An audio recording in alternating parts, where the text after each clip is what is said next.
My 4 favorite role-playing games from the 1980s were AD&D, Gamma World, D6 Star Wars, and Star Frontiers, which I'll be giving you a brief overview of here. Now, I could just give you the TLDR version by saying that Star Frontiers is an easy-to-play space opera role-playing game from the 1980s that relies on a skill-based system using 10-sided dice, and the combat mechanics are nearly identical to Gamma World's second edition. I'm your host Aten here at We Love TTRPGs, and thanks so much for watching.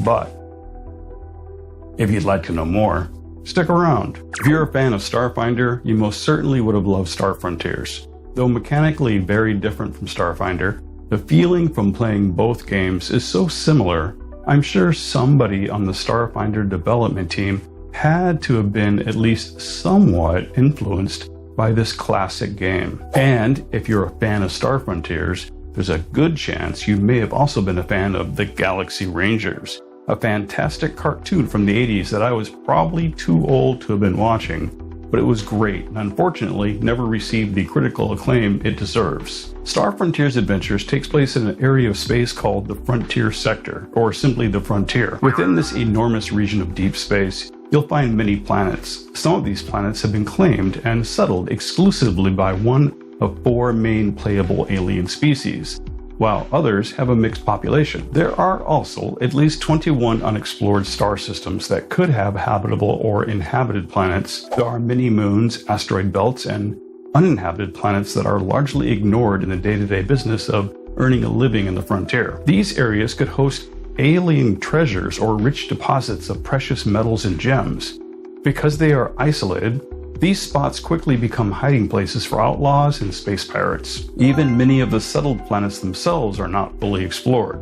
Most have been mapped by starships and satellites that take pictures from orbit. Very few have been explored on the ground. When adventurers travel more than a few hundred kilometers from a settlement, they are typically entering an area where very few people have ever been. And this is the wide open setting for the Star Frontiers role-playing game. And I love that creative freedom it gives game masters. Now, before I explain the rules of Star Frontiers, let's talk about its place in the history of the hobby. This is the original 1982 release of the game, before it was rebranded in 1983 as Star Frontiers Alpha Dawn. You'll notice that there are no 3-hole binder punches in my books. If you look on eBay, you may get the impression the books all had them, but they didn't. That's just something us stupid kids did back then to put them in our school binders. I'm not sure if this was meant to preserve them, hide them from our teachers, or to hide them from other kids so we wouldn't get picked on. Or maybe a bit of all three. From 1977 to 1982, there were many different role-playing games in the sci-fi genre, but most fizzled out and lost to the trash bin of TTRPG history. If you're interested in a complete list of all those other sci-fi TTRPGs and their publication years, look for my link to the wiki page in this video's description. Star Frontiers was a pulpy space opera RPG first released in 1982 and supported until 1985. I enjoy the simplicity and space fantasy fun of Star Frontiers. Games that try too hard to emulate reality often begin to fall apart and become tedious joy killers. As they say, keep it simple, stupid. In fact, Star Frontiers was created around the framework of a different game called Alien Worlds, which was deemed too complex. So the simplicity of this game was quite intentional. I hadn't known any of that until creating this video. But a little hint to the game's origin can be found on the original box cover, which says Exciting Adventures on Alien Worlds. The game was rebranded as Star Frontiers Alpha Dawn around the same time as the release of the Nighthawks expansion in 1983. During publication, the game was positioning itself to be a competitor for the popular Travel, a TTRPG, and had been around since 1977. Before West End Games released D6 Star Wars, this was your go-to for space opera-style role-playing, and after its release, I stopped playing Traveler altogether. This pulpy science fantasy game was more evocative of the atmosphere I preferred gaming in as a teenager, and a game of alien worlds and creatures, futuristic technology, computers, robots, devastating high-tech weapons, advanced medical science, and political intrigue. Star Frontiers' original game design simply credits TSR staff.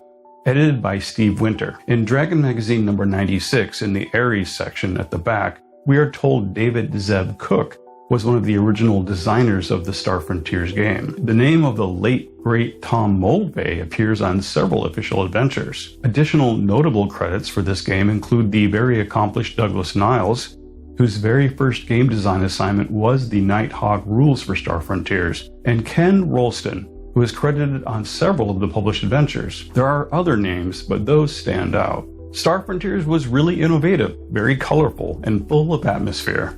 But, just like Gamma World, it did not receive the level of marketing and support it would have required to really take off. This is largely the result of bad business decisions by TSR, though some blame its failure to attract fans on the introductory adventure, SF0 Crash on Volturnus. That was a starter adventure included with the rules. It was the type of scenario every game master is warned against in game master training academies around the globe. It's one of those strip the players of all their possessions and leave them feeling helplessly railroaded. I understand why the game designers made that choice. That's a really effective method to learn a new game. Strip everything down to be simple and learn from the bottom up. Makes sense. It's also the type of plot we might enjoy from a book or movie.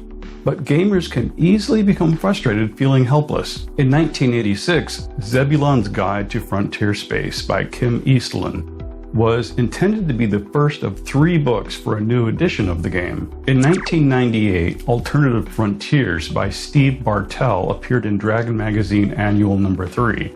This offered several Star Frontiers conversions for use with the Alternity rule system. In more recent years, a new take on the Star Frontiers campaign setting was included in D20 Future, a 2004 science fiction supplement for the D20 modern role-playing game system by WotC called Star Law. And though Star Frontiers officially fell victim to a premature demise, fans still create new content for the original game to this day. The original box set, just as the Alphadon rebrand, came with 3 books, cardboard game counters, a large 2-sided map, and 2 10-sided dice. The books included the 16-page basic rules, the 80-page expanded rules, and SF0 Crash on Volturnus, which was a 30-page introductory adventure. Page 3 of the expanded rules describes the differences between it and the basic rules, stating, "The expanded game rules gives more detailed explanations of character abilities, new rules for movement and combat, new equipment, and rules that allow characters to improve their ability scores and learn special skills." It continues by telling us the most important change in the expanded game is the addition of a referee. A referee does what the reader did in the basic game, but they also create the adventures and makes the final decisions about how the rules should be applied. If players are the citizens of a world in the future, then the referee is that world. They write the laws. They create the unexplored planets and alien races, and they control everyone that is not a player character. Like the basic game, the expanded rules only use the included 10-sided dice. However, it also introduced the 5-sided die mechanic, which was described as rolling a d10 and dividing the result by 2, rounding fractions up. The playable species available in the expanded rules are human, though not originally from Earth, they are essentially the same, the amoeba-like Dralocyte, which are my personal favorite, the insectoid Verusk, and the furry Yazarians, which are pretty clearly inspired by the Wookiees of Star Wars, but with wing flaps not unlike a flying squirrel. More playable species were added later in Zebulon's Guide. There's a non-player alien species called the Sathar. While D&D has orcs and Gamma World has hoops, Star Frontiers has the Sathar, a highly militarized worm-like alien species that have never allowed themselves to be captured alive. Therefore, beginning characters know little of them. All characters have 8 ability scores, arranged in 4 pairs. There's Strength Stamina, Dexterity Reaction Speed, Intuition Logic, and Personality Leadership. Strength measures how strong a character is. Stamina measures characters' fitness and health. This is the amount of damage you may sustain before death. Dexterity is coordination, very important for combat. A low score results in a clumsy character.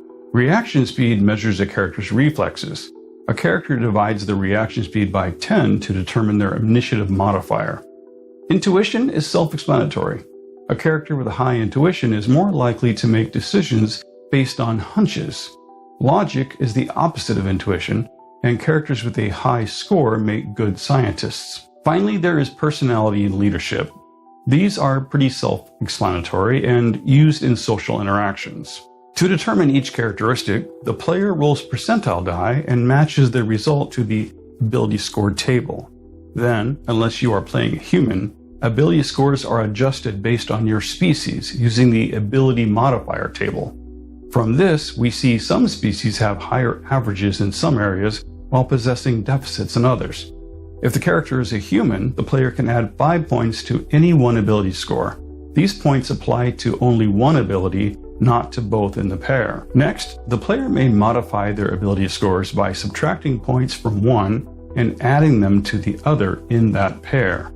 No more than 10 points can be shifted in this way. For example, a character with a strength stamina base score of 50-50 could hypothetically adjust that to 60-40 or vice versa. Now divide your character's reaction speed score by 10, rounding up. The result is the character's combat initiative modifier. Next, non-human characters have special abilities that should be noted on the character sheet. For example, Dralicites have a natural 5% lie detection and elasticity, while Vrusc are ambidextrous and so on. Unlike the AD&D game from that era, ability scores are not limited or otherwise affected by gender. Now that you have created your character, you'll roll D100 and add the result to 250. This is the number of credits your character begins the game with. The rules suggest buying a standard equipment pack from the basic game for 250 credits, just to keep things simple. More equipment can be found on the equipment table. Now you should know about ability checks. Any character action not specifically covered by a rule found elsewhere, with any chance of failure, requires an ability check. The game referee informs the players which ability applies to this check, and if there are any modifiers to be added or subtracted. Modifiers generally should not exceed 30 points plus or minus. An example from the rules tells us about a group of characters climbing a cliff with rope and spikes. Because of falling rocks, a character is required to succeed on a reaction speed check to avoid being struck. The referee also decides that because the character is hanging on a rope, their reaction speed receives a negative 20 penalty, reducing their score of 55 down to 35. That character must then roll D100, and only on a result of 35 or less will they dodge the falling rocks. Character advancement. Improving ability scores and skills is done through the accumulation of experience points. The referee awards XP at the end of an adventure as a reward for performance and success. Players may choose to increase a character's ability score on a 1-to-1 ratio, but no ability can ever be raised above 100. Some species-specific abilities may be raised in the same manner and are also capped at 100. For example, lie detection, comprehension, and battle rage may all be increased through the expenditure of earned XP. To acquire or increase existing skills is described in the skills section. Here it tells us that there are 13 different skills that a character may learn. They are organized into 3 primary areas: military, technological, and biosocial. Military skills are focused on combat, and there are 7 of these: beam weapons, demolitions, gyrojet weapons, martial arts, melee weapons, projectile weapons, and thrown weapons. Technological skills are used when dealing with machines, and there are 3 offered, such as computers, robotics, and technician. Lastly, there is the biosocial skills, which are used when interacting with intelligent alien species and their habitats. The 3 different biosocial skills are environmental, medical, and psychosocial. Every beginning character chooses one primary skill area as their career. The player then chooses 2 skills for their character. One must be from the character's chosen career, while the other may be from any other. The character will begin with 1 level in both. To learn new skills or advance in a skill a character already possesses, we'll use the skill cost table. The number on the left is for your primary field, and the number in the brackets is for all others. A character may only advance 1 skill level at a time. Therefore, even if you had saved enough experience, you could not obtain a new skill at level 2 or higher. Skills. Let's say you choose weapon skills. This is further broken down into weapon types. The success rate is half your dex plus skill level. Now, looking at technological skills, you may choose computers, for example, which includes multiple aspects required to operate computers, and each has its own success rate as listed in the rules. All of the non-combat skills operate like that. Also, it should be noted, since it isn't readily obvious by the title, that biosocial skills involve the sciences life and health. You'll find things like tracking, stealth, concealment, medicine, persuasion, and communication, to name a few. Star Frontiers is a skill-based system, but I won't detail it entirely, though it's pretty easy to understand. This is the type of role-playing game a beginner to the hobby can easily learn while offering enough value even veteran players will enjoy themselves. The game uses the metric system, which to us kids living in the 80s in America seemed super sci-fi. Distances are measured in meters or kilometers. Maximum movement depends on species. Movement is also modified by the type of terrain, and a character that has sustained 1/2 or more damage to their maximum stamina can only move at half speed, and their carrying capacity is also cut in half. There are some simple guidelines for running, jumping, leaping, and so on. There's a rule for dangerous movement, which governs situations that could result in injury, such as inching along a ledge or swinging on a rope across a pit. A character must pass a reaction speed check, as described previously, to complete a dangerous movement. Game turns. Star Frontiers turns are 6 seconds, and there are 10 per minute. During a 6-second game turn, a character may move, fire a weapon, move and fire a weapon, reload a weapon, or stand and do nothing. Now let's get into the expanded combat rules. There are 7 steps to each combat round. First, if any character may be surprised, they must succeed on an intuition check. If a character or group fails the check, they do not suspect anything and will automatically lose initiative for the first turn of combat and can do nothing else except move and take cover. Next, after surprise is resolved, roll for initiative. Star Frontiers uses group initiative, and the player with the highest initiative modifier rolls a d10 and adds their modifier. The side with the highest total has initiative. If the result is tied, the side with the highest modifier acts first. If a character's weapon is not in hand and ready to fire, the character receives a -3 initiative modifier. If that character is rolling for the group, that modifier applies to the whole group. Now, both sides declare their actions. However, the side with the lowest total initiative declares first. This gives the winning side the added advantage of choosing actions based on those of the slowest combatants. These declarations should be as specific as possible to avoid the temptation of cheating. If opposing forces cannot see one another, the referee may ask for declarations before the roll of initiative. In this circumstance, players will be required to act without knowing what their opponents are doing. Combat is the most complex part of the game, and the rules encompass everything from physical attacks of wild animals to high-tech futuristic beam weapons, with everything in between. There are so many modifiers and options, it will require a video on its own. I'll add that to the schedule for future releases. In fact, I have nearly all of the Star Frontiers miniatures, and most of them are not painted. When they are painted, I will make some Star Frontiers combat videos for you. For now, I'll say that the combat mechanics for Star Frontiers are enjoyable and easy to learn. Characters are pretty tough and don't die as easily as they do in other old-school games. Again, choosing playability or realism. Because it was the 1980s and we loved charts and tables, here's melee weapons and a variety of other weapons. I recently uploaded my 2nd edition Gamma World video before finishing this one, and I was struck by how similar their combat mechanics are. The similarities between the two leads me to assume the design choices were intentional. Furthermore, the proposed 2nd edition of Star Frontiers, which began with Zebulon's Guide, began the change over to the action resolution table, originally designed for the Marvel Superheroes game and adapted fully for the 3rd edition of Gamma World. I'll cover Zebulon's Guide in the future. However, my next Star Frontiers video will be for the Nighthawks box set. Nighthawks could be played independently as a tactical starship combat board game, or for its intended purpose, as an expansion to Star Frontiers. Additionally, the expanded rules book includes a brief bestiary with some pretty cool alien creatures to challenge your players. There are rules for robots and computers, and a lot of world building, which includes the mysterious Sathar and the corporations which control frontier space. There were a number of great published adventures released for the game, and more later for Nighthawks. If you're looking for physical copies of the game, I think every official publication is currently available on DM's Guild and DriveThruRPG, which is where I purchased these. There's also a ton of fan-made content, and I'll provide a bunch of links in the pinned comment for you to check out. If you're already playing Starfinder, there's not going to be a lot of need to include this into your repertoire, but those who enjoy one will definitely enjoy the other. Though the game mechanics are very different, they have a very similar feel, but Star Frontiers is a much simpler game. And an important word of warning, don't confuse our beloved old school Star Frontiers with the more recent attempted reboot. They are the same only in name. I'm not even going to give that racist schlock any airtime. It's blatant Aryan white supremacist rhetoric. And that's not just a matter of opinion, it's a published fact. I'm not talking about the overreaction to a dancing Hadozi by white people telling black people what they're supposed to be offended by. I'm talking about straightforward, blatant, and deliberate racist propaganda. If you wish to know more about that garbage, you can just Google racist plus Star Frontiers.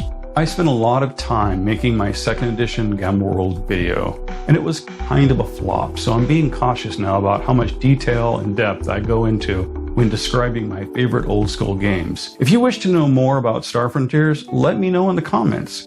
I definitely will cover Nighthawks, Zebulon's Guide, and all of the published adventures for the Star Frontiers original 80s game. As always, I'm your host and friend Aten here at We Love TTRPGs, and I hope you've enjoyed watching this video as much as I enjoyed making it. Please hit that like button and let me know in the comments if you're a fan of any of the games I've talked about in this video. Thank you so much for watching. If this is your first time here, please support the channel by subscribing and turn on notifications so you never miss a future upload. Thanks so much.